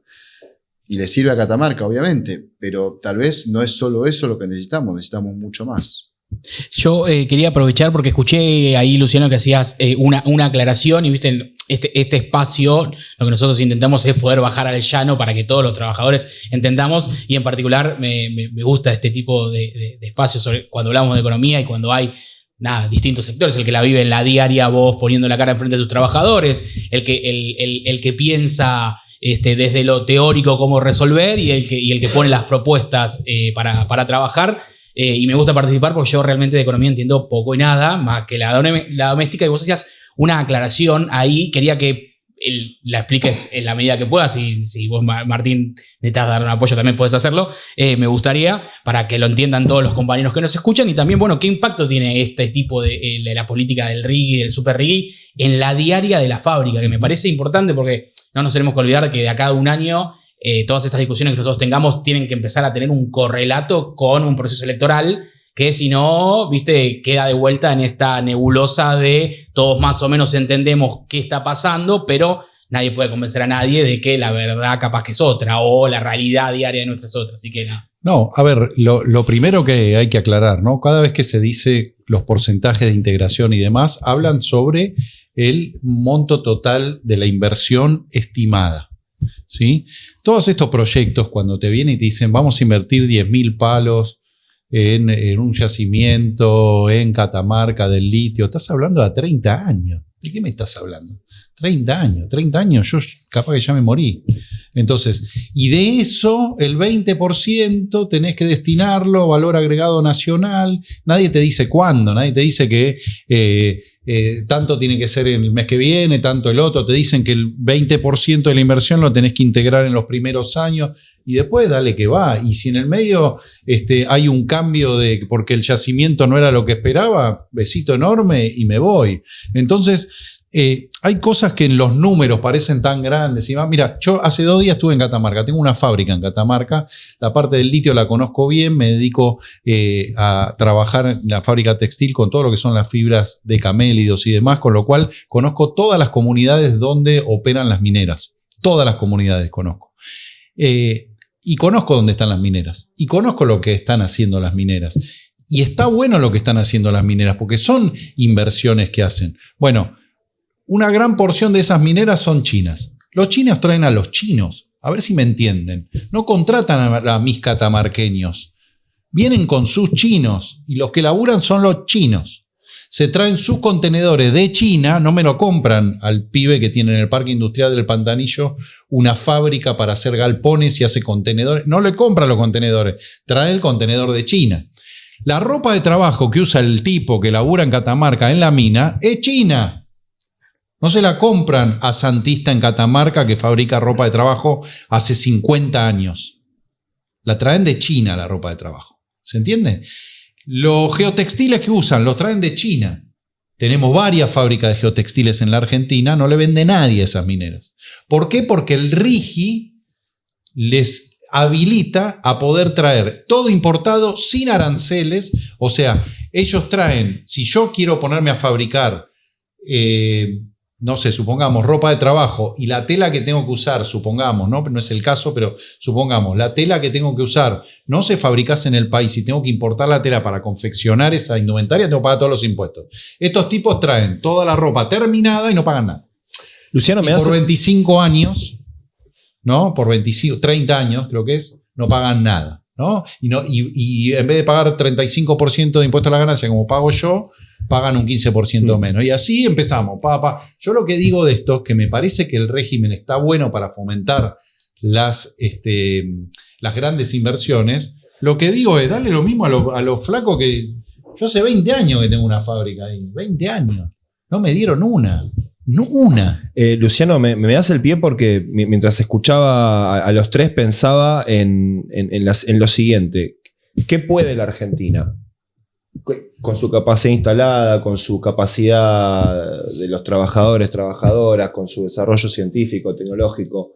¿Qué puede la Argentina? La Argentina puede hacer un montón de cosas. Es de los pocos países que tiene una matriz diversificada como no hay muchos en Latinoamérica. Pero lo que también debo decir es que cada vez vamos a poder hacer menos. ¿Por qué? Porque este modelo que se está instaurando, este modelo no solo está rompiendo las capacidades construidas, instaladas, o las capacidades productivas. Estamos destrozando las capacidades científico-tecnológicas. Quieren cerrar el INTI, quieren cerrar el INTA, quieren cerrar la CONAE, quieren cerrar el CONICET. Entonces, no es solamente que vamos a perder el poder fabricar una camisa como la que tenés vos. Eso sería lo de menos. Lo que vamos a perder es la capacidad de poder generar nuestra propia tecnología, nuestra propia producción, nuestra propia capacidad de pensar. De eso estamos hablando. Estamos hablando de algo mucho más complejo y estamos hablando de algo mucho más profundo. Los países desarrollados del mundo, sobre todas las cosas, no rifan sus capacidades productivas porque eso es historia construida a lo largo de décadas y décadas. Entonces es más grave que solamente decir, bueno, voy a importar una zapatilla porque Luciano la fabrica a un precio exorbitante y no tengo por qué pagar los 47 millones de argentinos, tener que someterse porque él tiene 20 personas que fabrican una zapatilla, que no fabrica zapatilla, no importa, que fabrica una zapatilla y pagarle cualquier cosa. No se trata de eso.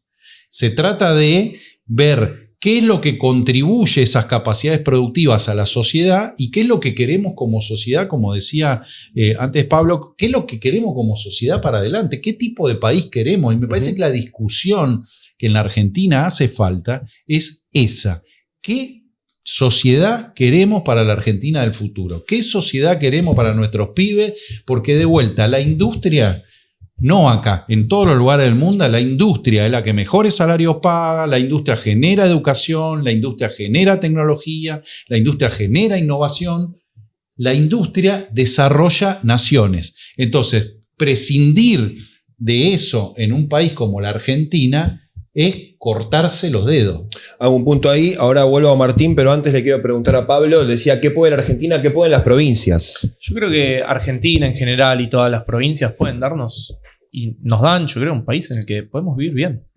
Argentina es un lugar hermoso para vivir. Es un lugar hermoso, es muy lindo, tiene zonas turísticas hermosas, tenemos de todos los paisajes que podemos encontrarnos, tenemos estamos lejos de los conflictos bélicos, que hoy por hoy vemos que son tensiones cada vez más grandes en el mundo.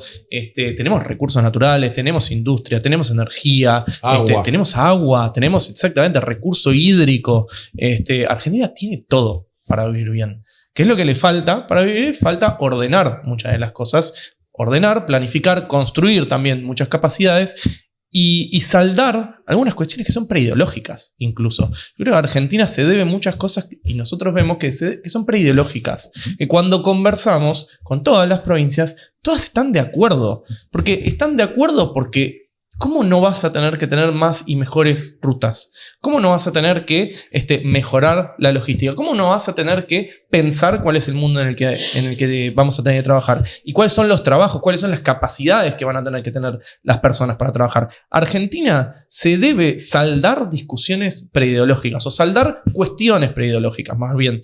Entonces, sí, tenemos recursos naturales que nos pueden dar un montón de riqueza, pero yo me pregunto, ¿qué estamos haciendo y qué tenemos que hacer en materia de infraestructura? Tenemos que saldar muchísimas cuestiones en materia de ruta, ferrocarril, logística, en materia de conectividad, en materia de infraestructura para la energía, gestión y distribución de la energía. ¿Con qué energía queremos producir en un mundo que es cada vez más exigente respecto a cuál es el origen de la energía que usás? Y yo creo que Luciano seguramente lo debe estar viviendo constantemente cuando mira lo que pasa en el mercado externo y cuando mira lo que pasa en el mercado acá respecto a él. ¿Qué energía? Una energía con la que él no puede decidir con la que produce y energía con la que deciden otros con qué producir. ¿Qué vamos a hacer con el agua, con un recurso hídrico? Es fundamental para la vida humana, para la producción agrícola. ¿Qué vamos a hacer con la industria, con la tecnología? Digo, ¿cómo vamos a gestionar el conocimiento, el capital humano, que es hermoso que tiene Argentina, las capacidades que nosotros tenemos como argentinos, la creatividad que nosotros tenemos como argentinos, la cultura que nosotros tenemos como argentinos? Es bellísima y tiene muchísimo potencial. Y eso es preideológico. Eso es preideológico. Entonces, respecto a eso, tenemos que avanzar en construir valor en torno a todo eso, que sabemos que tenemos y que sabemos que puede ser una fuente para vivir bien. Eso es, me parece, lo que nos está faltando. Simplemente construir la senda para que vivir bien en un país en el que se puede vivir bien sea una realidad para todos los argentinos. Sí, yo agrego dos cositas, ¿no? Como decía Pablo, suscribo a todo lo que decís. Me parece que es por ahí. Dos cosas. En la Argentina nos cuesta, esto es lo que decía Pablo, cuando nos ponemos a hablar entre todos, todos parece que coincidimos y todos queremos lo mismo. Ahora, construir consensos nos cuesta un Perú. Construir consensos significa que se puedan sentar empresarios, trabajadores, el Estado, ¿no? Todos los actores de la sociedad, y que en vez de venir y decir qué es lo que quiero sacar, venir a decir qué estoy dispuesto a poner, ¿no? La Argentina se debe una discusión para generar consensos, ¿no? Nos cuesta muchísimo generar consenso. Y lo segundo que digo, la Argentina les cuesta muchísimo generar condiciones de largo plazo, de mediano y largo plazo. Los países no crecen en 5 minutos. En la Argentina plebiscitamos modelos de país cada 2 años. Cada 2 años que votamos, plebiscitamos un modelo de país, ni siquiera un modelo político, un modelo de país. Es imposible. Los países que esto lo superaron y que pudieron construir consensos tardaron entre 25 y 30 años. 25 años que nadie se le ocurrió dar vuelta una virome. 5 cosas, pongámonos de acuerdo en 5 cosas, que por 25 años no las toquemos. Y ahí empezamos a construir un país distinto. No importa si el país tiene que ser textil, no importa si el país tiene que ser petrolero, no sé. 5, pongámonos de acuerdo, y no me la toqué por 25 años. Si yo mañana me tengo que poner a fabricar chapita porque no se puede fabricar más remeras, no hay problema, pero necesito 25 años. Pero no es porque yo lo digo, el mundo lo ha hecho. La historia del mundo, de los países que se han desarrollado, tardaron entre 20 y 30 años en lograr, ¿no? El presidente hace un tiempo nos dijo a los textiles, ¿por qué no hacen como Italia, que se dedica al diseño y bla, bla, bla, y que vende diseño en el mundo y dejó la industria textil? Bueno, mire, señor presidente, 15 años tardó Italia en pasar de la parte productiva a la parte de diseño. 15 años con políticas activas de gobierno para ir capacitando, transformando la capacidad productiva, invirtiendo, desarrollando, poniéndolo a la industria en exposiciones, exportando. Bueno, entonces 15 años. Entonces no es que los tanos son un fenómeno. Los tanos fueron un fenómeno porque hubo un Estado presente que los acompañó. Es así. El mercado no regula nada. Nada regula. Y en ese sentido, Martín, preguntarte, bueno, un poco qué pensás de esto que están diciendo ellos, pero también, ¿cuáles son, en concreto, las políticas que puede aplicar un Estado? Vos hablabas recién de un eventual futuro gobierno. Digo, que puede aplicar un Estado nacional para impulsar la productividad de las pequeñas, medianas empresas de la industria. ¿Cuáles son las que fueron exitosas en el pasado reciente? Concretamente, no sé, se me ocurre crédito blando, se me ocurre líneas, digamos, de compra de maquinaria, no sé, cosas que han pasado, que han ocurrido, que no son imposibles, ¿no? Se han hecho. Incluso, pero hoy en día, discúlpame, si mal no tengo entendido, el crédito también está cortado porque hay cesación de pago de todo el mundo. Digo, ¿qué políticas se pueden aplicar? Bueno, a mí me parece, también soy alguien muy optimista en el largo plazo para Argentina, y en eso me parece que, de nuevo, ¿no? Uno de las dinámicas más importantes en los últimos años es justamente lo de vaca muerta y el crecimiento de las exportaciones. Si no crecen las exportaciones, vos no podés empezar, por ejemplo, a distribuir y que haya demanda para que efectivamente los industriales textiles puedan vender y no tener los problemas que están teniendo hoy.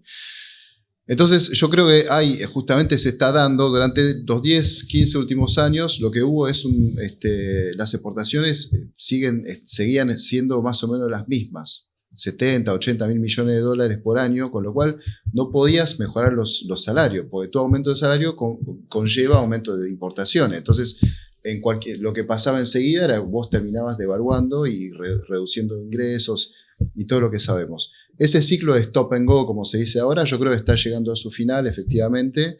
Tenemos el espacio entonces para mejorar las condiciones de vida de la gente, que es lo más importante. El gran tema es efectivamente qué se hace con todo lo que es el espacio urbano y de la industria, del comercio y la construcción, que está tan afectado por estas políticas. Es muy importante decirse, ya sabemos que podemos hacer todo, también tenemos que preguntarnos si tenemos que hacer todo. Y esa es una pregunta clave cuando hablamos con los sectores industriales, por ejemplo, ¿no? ¿Tenemos que hacer todo el textil en la Argentina? Se podría, efectivamente. La cuestión es si el tipo que después va a ir a comprar ropa lo hace a 3, 4 veces lo que hace el obrero en otro país de América Latina. Terminas perdiendo vos competitividad para toda la industria. Es como cuando tus alimentos son muy caros respecto a todos los demás, lo que hace es que termina impactando directamente en el resto de la economía. Mientras que otros productos, como los televisores, por ejemplo, si salen 50% más caros que en otros países, no te afectan los salarios, porque evidentemente es un bien ya más de lujo. Entonces, que sea más caro, bueno, simplemente necesitarás más esfuerzo para hacerlo. No por televisores, porque ahora se hace así Tierra del Fuego, digamos, es otro tema, pero digo, son distintos los bienes en los cuales vos podés efectivamente encarar. Los países asiáticos siempre encaran la industrialización por el textil porque tienen salarios muy bajos. Pero después lo que hacen, enseguida dejan el textil cuando empiezan a mejorar los salarios, lo dejan a países más pobres, como China lo está haciendo con Vietnam, por ejemplo, y ellos se empiezan a dedicar a otros temas, maquinarias, aceros, autos. Y cuando van empezando a subir en la tecnología, van dejando lo que requiere mano de obra barato y tecnología más obsoleta, más viejas, y eso es también una explicación del desarrollo industrial que nosotros tuvimos. Y el tema acá no es que China efectivamente te revienta y es difícil competir en la actualidad con China. Es el problema que tuvimos nosotros también con Estados Unidos, que era el top a nivel industrial en los años 40 y 50, ¿no? Todo lo que es el sueño americano, el Fordismo y todo eso, y nosotros eso no nos impidió tener industria. Simplemente tuvimos un modelo distinto, mucho más proteccionista efectivamente, con inversión incluso de Estados Unidos, que venían a hacer los autos acá y todo eso, y pudimos desarrollar una industria enorme en todos esos años. Entonces, que esté China no es un impedimento, con toda la productividad y con todo lo que sabemos, no es un impedimento para que nosotros podamos desarrollar acá también una industria. Uh-huh.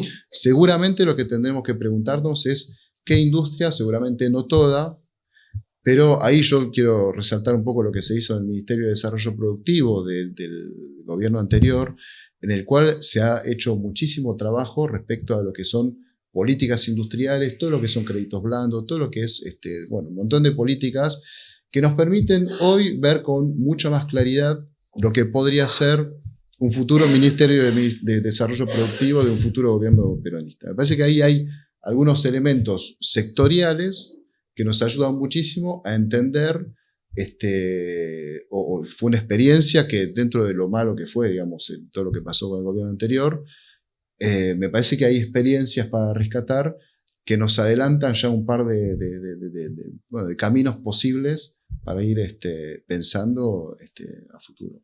Y en esta mirada hacia adelante, pedirles a cada uno de ustedes, ¿cuál piensan ustedes que es el lugar de los trabajadores, las trabajadoras, y su mirada del movimiento obrero organizado, ¿no? Porque muchas veces, quizás desde algunos espacios que tienen incidencia en la agenda pública, se busca demonizar, ¿no?, a los sindicatos. Este es un espacio de la CGT, y ustedes son, desde cada uno de su lugar, desde el sector, si se quiere, económico, empresario. ¿Qué mirada tienen de los sindicatos, del movimiento obrero organizado, en esta perspectiva de futuro, sobre todo, ¿no? En primer lugar, el lugar de los sindicatos es en la mesa de discusión, junto con el resto de los actores, en hacia dónde construir este modelo de país que queremos. En primer lugar, ese es el lugar que tienen que ocupar los sindicatos. Tiene que ser parte de la perspectiva, tiene que ser parte de entender cuáles son las realidades que está atravesando el país, tiene que ser parte de aportar a entender esas realidades, tienen que ser parte de poder comprender cuál es el futuro que tenemos que enfrentar, desafíos muy grandes que nos esperan, desafíos como la transición climática, como la transición demográfica, desafíos como las nuevas tecnologías que van a generar probablemente disrupciones en el mundo del trabajo, y formar parte de entender esa perspectiva y de aportar a construir una perspectiva de país. Ahí yo voy a poner un ejemplo de lo que nosotros estamos haciendo en el Consejo Federal de Inversiones. Desde el CFI estamos trabajando en construir una hoja de ruta para el desarrollo federal. Y al mismo tiempo estamos trabajando en formar a quienes tienen que interpretar esa hoja de ruta, que es una perspectiva, una planificación. Es una planificación no acabada, pero sí una planificación de hacia dónde va el mundo, hacia dónde va el país y en consecuencia qué es lo que se tiene que hacer en materia de política pública. Y eso lo estamos trabajando junto con todos los funcionarios de los gobiernos provinciales de cada una de las carteras que intervienen en cada uno de los capítulos que trabajamos en la hoja de ruta. Y ahí uso un ejemplo, estamos trabajando en una hoja de ruta respecto a la educación para el trabajo. Y ahí también para nosotros es importante que formen parte de los actores que son claves en ese ecosistema. Obviamente, el mundo del trabajo, los sindicatos tienen que formar parte de esa discusión. Y nosotros estamos trabajando en hacer apertura de esa discusión. Hace poco presentamos nuestra hoja de ruta en una reunión con cámaras industriales. Poco después lo presentamos en una reunión que hicimos junto con la fundación, junto con el sindicato WOCRA, para poder comentar a agentes de distintos sindicatos cómo estábamos trabajando esa perspectiva y, al menos en primer lugar, cuáles sean las primeras conclusiones preliminares que teníamos respecto hacia dónde va el mundo del trabajo y empezar a construir un diálogo ahí. El lugar de los sindicatos es en la mesa. Es en la mesa conversando con todos y construyendo una perspectiva común de futuro. Y luego, obviamente, a partir de eso, entendiendo en su metro cuadrado, así como cada uno en nuestro metro cuadrado, quienes hacemos política pública en nuestro metro cuadrado, quienes están en el sector empresarial en su metro cuadrado, qué es lo que tiene que hacer cada uno, tanto en materia de aportar, construir, como al mismo tiempo qué puede ceder cada uno, qué puede llevar a la mesa para ceder cada uno, para construir los consensos necesarios para que esa perspectiva que construimos entre todos la podamos hacer realidad. Porque eso es lo que nos va a permitir relanzar y reconstruir este país y poder vivir bien todos. Martín, Luciano, ¿algo sobre este punto? Sí, ahí me parece, bueno, obviamente los trabajadores son indispensables en un proyecto popular a futuro y la economía los tiene que contener, la cuestión distributiva es fundamental, ¿no? Para empezar a hablar de cuando se habla de la demanda, la necesidad que tienen muchas empresas hoy por hoy de demanda, de consumo, estamos hablando en última instancia de esto, de que los convenios colectivos de trabajo funcionen y todo eso. Yo agregaría también que hay todo una plebe que no debería dejar de no estar en este radar, que son los 3 millones hay 5 millones de monotributistas, 3 millones que son solo monotributistas. Y además de esos están todos los trabajadores informales, ¿no? Hay unas nuevas modalidades de empleo que efectivamente, de alguna forma, que no sé si es directamente relacionado con la CGT, pero un futuro gobierno o una futura dirigencia política tendría que empezar a interpelar con políticas mucho más concretas, porque las políticas que estamos acostumbrados a hacer es, bueno, te descuento esto de ganancia, esto de cuotas sin interés, o esto lo ves con el convenio colectivo de trabajo. Estamos hablando de todo gente que es formalizada y bancarizada. Cuando tenés que ir a hablar y hacer pasar las políticas hacia los barrios populares, cuesta muchísimo más. Y me parece que ahí hay seguramente un Perón vendría hoy por hoy y nos empezaría a decir, che, se están dejando de lado un montón de gente y no va a llegar tiene que llegar el Perón que diga, todo esto vengan y votenme a mí. 5 millones de monotributistas son 5 millones de electores, ¿sí? Entonces me parece que ahí hay una necesidad de empezar a pensar más allá, digamos, de lo que estamos nosotros charlando, esa plebe que es una realidad que ya no podemos ocultar. Sí, además son 5 millones de personas que compran, que van al supermercado, que cargan nafta, digamos, o que dejan de hacerlo si no les va bien, lo cual corta una cadena que termina afectando a toda la sociedad.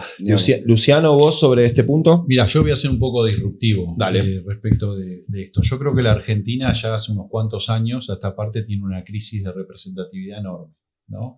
Y hay una deslegitimación de nuestros dirigentes enorme, ¿no? Lo vemos en nuestros jóvenes, lo vemos en los resultados que pasan en la elección. Las elecciones se definen por lo que pasó hace 15 días y no por proyectos, ¿no? Y me parece que esa es una gran autocrítica que tenemos que hacer todos quienes somos dirigentes. Y me parece que eso necesita una profunda reflexión, ¿no? Porque si queremos construir consensos de largo plazo, como dije yo, hace falta dirigentes que estén a la altura, hace falta dirigentes que en vez de mirarnos el ombligo, miremos de cara a la sociedad y llevemos la verdadera representación de la sociedad y no la representación de intereses puntuales, ¿no? Y entender que a veces el interés del conjunto o la mejora del conjunto a veces no es la mejora para mí, ¿no? Y hay que entender que tenemos que construir un país, ¿no? Para las mayorías, aunque esa mayoría no me incluya a mí, ¿no? Y creo que para que eso pase nos hace falta mucho todavía, ¿no? Y lo digo, por eso digo soy disruptivo, porque pasan los sindicatos, pasan los empresarios, ¿no? En general, quizás los más representativos de las gremiales empresarias no son los mejorcitos, ¿no? Quizás los más representativos de las centrales sindicales no son los mejorcitos, ¿no? Y por ahí hay que construir nuevas representaciones. Hace unos años atrás un político, sigue estando, dijo tenemos que empezar a tocar nuevas canciones, ¿sí? Yo digo, si vamos a tocar nuevas canciones con los mismos músicos, estamos en el horno. Entonces me parece que parte de tocar nuevas canciones es tocar con nuevos músicos, ¿no? Y que eso no significa cambiar la música. O sí cambiar la música, pero cambiar la música bajo una... Si yo soy rockero, sigo siendo rock, ¿sí? Pero si vas a seguir tocando el mismo hace 70 años y tocar nueva música con el mismo músico y ya sé lo que va a tocar, ¿no? Entonces me parece que parte de esta discusión tiene que ver con eso. ¿Por qué? Porque a mí me pasa en la fábrica, yo digamos lo digo con toda honestidad, porque si no, digamos, faltaría a la verdad de lo que pasa. Mis laburantes, no sé si se sienten muy representados por el sindicato al que pertenecen. Y por ahí algunos sí, que por ahí tienen más conciencia, han vivido, tienen una historia, por ahí hay algunos que sí. Los pibes jóvenes de ahora le hablan de un sindicato y te dicen son todos chorros. Le hablan de un empresario y dicen son todos corruptos. ¿Entendés? Porque por esto bajan cualquier cosa y bueno, eso hay que atenderlo, no hay que menospreciarlo y decir esto no existe. Es por alguna razón que ha ocurrido eso y parte de lo que nos está pasando tiene que ver con eso, con que no conseguimos que se nos represente a quienes creemos que contribuimos un poco más a tener una sociedad mejor, quienes dan laburo, quienes representan a los derechos y demás. Evidentemente no estamos llegando a la mayoría de la sociedad, si no, no nos pasaría esto, porque estamos dando discusiones que en la Argentina no se deberían haber dado nunca más hace 50 años, decir si, no sé, si tienen que existir el CONICET o no tiene que existir el CONICET, decir si tenemos que tener salud pública y gratuita o no tenemos que tenerla, decir, bueno, si tenemos que tener escuela pública y gratuita, no sé, hay discusiones que me parece que estaban saldadas, entonces, y ahora parece que no. Entonces me parece que tenemos que volver 4 casilleros para atrás, empezar a pensar qué nos pasó, que ponemos a discutir eso, y de verdad ir de cara a la sociedad así, diciendo qué sociedad queremos. Porque en Argentina nos quejamos de un montón de cosas. ¿Son carísimos los productos de la Argentina? ¿Son carísimos porque se producen caro o son carísimos porque se venden caro? ¿Sí? Si la mitad de la ropa que vos tenés puesta son impuestos, la mitad son impuestos, ¿el problema soy yo? ¿O el problema son los impuestos? Ahora, cuando decimos, bueno, bajemos los impuestos, los empresarios vamos y decimos, bájenme los impuestos. Vas a ver cómo la ropa sale más barata. Listo. Yo 2 minutos después me pongo en progre fácil, ¿no? Y te cuestiono y te digo, ¿sabes qué? Los impuestos sirven para un montón de cosas, flaco, ¿eh? Vos querés universidad pública y gratuita, hay que pagarla. Querés salud pública y gratuita, hay que pagarla. Querés seguridad, que un cana esté en la esquina de tu casa, hay que pagarle. ¿Entendés? Entonces, todos esos impuestos de los que nos quejamos sirven para un montón de cosas. Pero se despilfarra. Bueno, administremos bien, pero entonces no es no tengo impuestos. Es administremos bien. Ya la discusión es otra. Bien. Es más largo, no es para... Sí, claro, abriste un montón de puntos. Y bueno, porque es lo que nos pasa, porque terminamos en el chiquitaje. Todos los empleados públicos son ñoqui. Mirá, no. ¿Habrá ñoqui? Sí, hay ñoqui. Decir que no sé ninguno ñoqui ya es mentir. Entonces, ¿hay ñoqui? Sí. Yo te puedo asegurar que deben ser la minoría. ¿Y hay que sacarlo? Sí. ¿Y el Estado funciona mal? Sí. ¿Y eso qué significa? ¿Hay que sacarlo? No, hay que eficientizarlo. A mí no me diga. Esto es como decir, mirá, como es un quilombo controlar la velocidad en una ruta, hagamos algo. Ya no le controlemos más. Que se hagan todo pelota, que vayan a 150 y se la pongan contra un árbol. No funciona así. Tengo unos minutitos más. ¿Alguna cosita que quieran agregar, Pablo o Martín, antes de cerrar? Yo creo que lo que Luciano traía, es un poco también de debates preideológicos, me parece. ¿No? Estado sí o no es un debate que es preideológico. El Estado existe como una parte constitutiva de una sociedad capitalista, como la sociedad en la que vivimos. Punto. Después podremos discutir, Estado más grande, más chico, tiene sentido, tiene lógica, es parte de las discusiones que una sociedad se da, cuál es el estado de bienestar que tiene, ¿no? Cuáles son los servicios que le brinda a una sociedad, cómo se proveen en realidad esos servicios, si los provee el Estado, si los provee el privado, si el Estado garantiza que el privado los provea, o si se los tiene que ir a suministrar a conseguir por su propia cuenta el trabajador o el consumidor, digamos. Eso es la forma en la que se termina de estructurar el debate. Hay muchos debates que ya están saldados, me parece, en Argentina respecto a eso también, pero los debates preideológicos me parece que hay que dejar de tenerlos, porque pareciera que estamos yendo para atrás en vez de para adelante en un mundo que te lleva por delante. Eso sí me parece que es importante entender, que mientras tanto las discusiones avanzan en el mundo y nosotros nos quedamos discutiendo años o décadas atrás con esos debates preideológicos. Mientras tanto, vienen por delante otros debates preideológicos también, pero que tal vez sí vamos a tener, hoy por hoy tenemos que empezar a tener. Por ejemplo, ¿qué va a pasar en el mundo del trabajo con las nuevas tecnologías, con la inteligencia artificial? ¿Qué va a pasar con el mundo de la energía, con los nuevos sistemas energéticos, con todo lo que va a demandar la inteligencia artificial también? Ahí hay cosas que tenemos que terminar de resolver. Ahí es en donde me parece que tenemos que focalizar el debate y después el resto, hacer que funcione bien.